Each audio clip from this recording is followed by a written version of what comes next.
From across our own international network, we deliver audit, tax and advisory services to some of the world's largest players in the mining and resources sector. Whether you are looking for investors, seeking to implement more sustainable operations, undertaking a modern slavery statement, or considering your tax structuring, our team is well placed to assist you.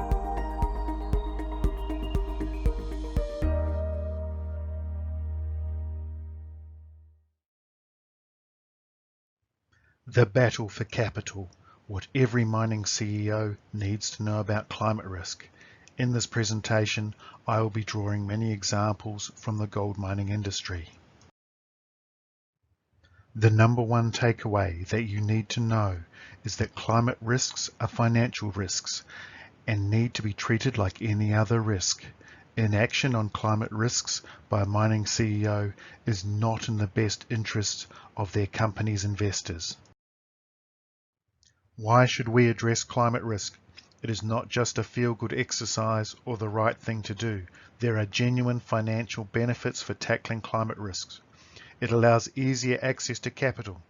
Not only are your credit credentials assessed, but ever increasingly your climate risks or understanding of are also evaluated to see if it fits within the lender's or equity investors' climate risk parameters.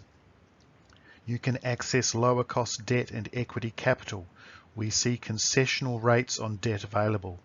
Having a lower carbon risk translates to a higher firm value or market capitalization compared to a comparable company with a high carbon risk. These benefits are not only available to established producers, but to exploration and development companies seeking to develop their first mine.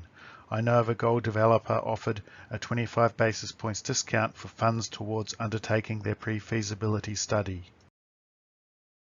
Investors are demanding to understand the climate risks of financial institutions' portfolios. Carbon footprints of the investments that financial institutions undertake are being scrutinized as part of a greater focus on ESG.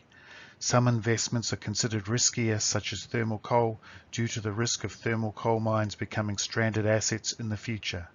For financial institutions to better understand their climate risks, they are placing pressure on the mining companies they invest in or lend to disclose their climate risks.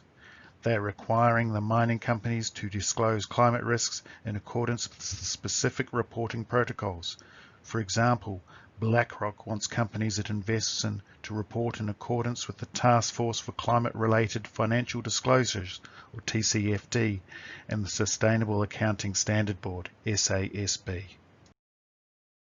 The key climate risks to gold mining are water scarcity and extreme weather events, which has put greenhouse gas emissions clearly in the spotlight. Greenhouse gas emissions are being used as a measure of a company's climate risk. Companies are being assessed on their total greenhouse gas emissions and a greenhouse gas emissions intensity basis at the mine and corporate level.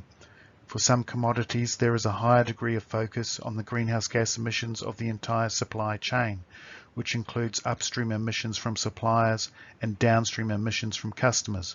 For example, there is a particular focus on Scope 3 emissions, especially downstream emissions for iron ore and coal. Greenhouse gas emissions intensity can be reported in many ways. For example, for gold, greenhouse gas emissions per ore ton processed or per ounce of gold produced are the two most common emissions intensity metrics. For making financial comparisons, using emissions by a unit of a commodity produced is best. For example, for gold and copper respectively, greenhouse gas emissions per gold ounce produced or greenhouse gas emissions per ton of copper produced. It is important to note that greenhouse gas emissions intensity by unit of commodity produced is also affected by the energy source of the mine, the mining method, whether open pit or underground, and the type of underground stoping or block caving, the ore grade, the higher the grade, the lower the emissions intensity, and vice versa, the processing method, the depth of the mine, the age of the infrastructure. Modern infrastructure is far more energy efficient than old infrastructure. What do I need to consider when it comes to climate risk? How do I avoid inadequate disclosure and communication of greenhouse gas emissions and climate risks? Which reporting metrics do I use? Some are more meaningful than others. Interpretation. What do my changes in emissions and metrics mean? Was it due to just changing physical parameters in the mine, or actual measures taken to abate greenhouse gas emissions? What is the impact of my supply chain on my overall emissions footprint? What are my Scope 3 emissions? This can be very different for different commodities. For example, in gold mining, most Scope 3 emissions are upstream emissions from suppliers. In contrast, for iron ore, it is downstream emissions from customers. Do I understand the benefits, for example, the financial benefits, or what the ramifications of doing nothing are, risk to reputation and company value? How important is it to differentiate yourself from other commodities? I knew of a gold miner looking to effectively differentiate itself from coal miners to improve its value proposition as an investment. Here is a country-weighted average greenhouse gas emissions intensity curve for gold mining. One can use this as a proxy for the potential climate risk of gold mines in these countries. However, the range of the individual mines in these countries can be quite large.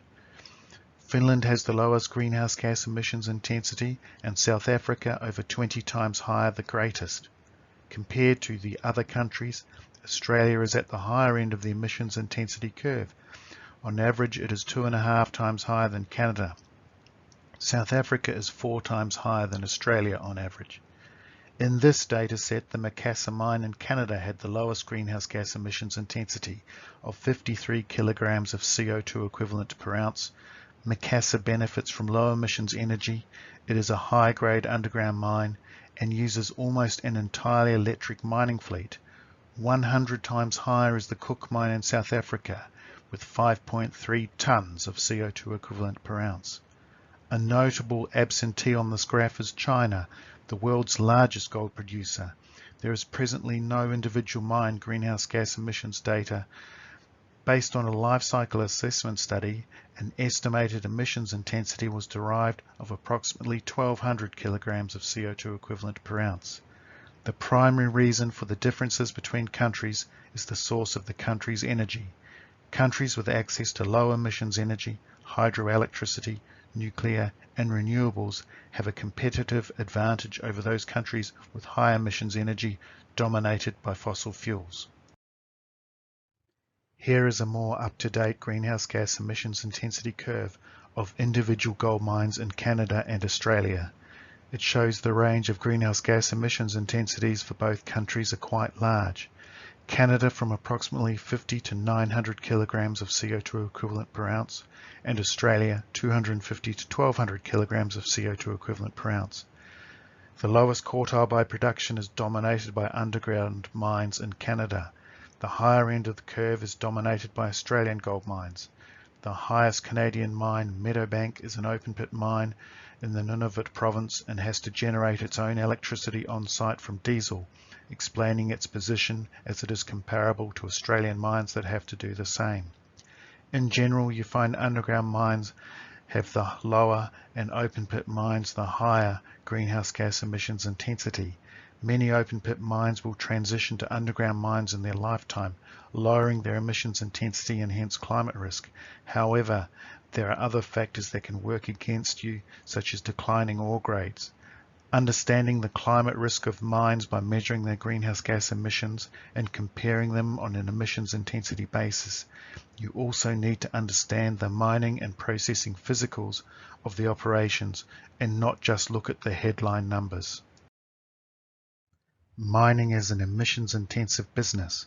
Mining is necessary as it will provide many of the products required to transition to a low-carbon economy. Ensuring your company can secure capital for the future not only requires a technically sound project, it needs to be sustainable with ESG at its core. Dependent on where your company is within its life cycle, you will need to have a plan on how to address your climate risks. Effectively understand, communicate and disclose your climate risks. Understand the climate risks in your supply chain, upstream and downstream. Set greenhouse gas emissions reduction targets for the future. plan and undertake measures to reduce greenhouse gas emissions through abatement activities by energy substitution and/or energy efficiencies. ESG issues are increasing in importance, with sustainable investing becoming the new normal. Mining companies looking to decarbonise with a view to being sustainable will win the battle for capital. For more information, please contact me at CSA Global. Thank you. From across our own international network, we deliver audit, tax and advisory services to some of the world's largest players in the mining and resources sector. Whether you are looking for investors, seeking to implement more sustainable operations, undertaking a modern slavery statement, or considering your tax structuring, our team is well placed to assist you.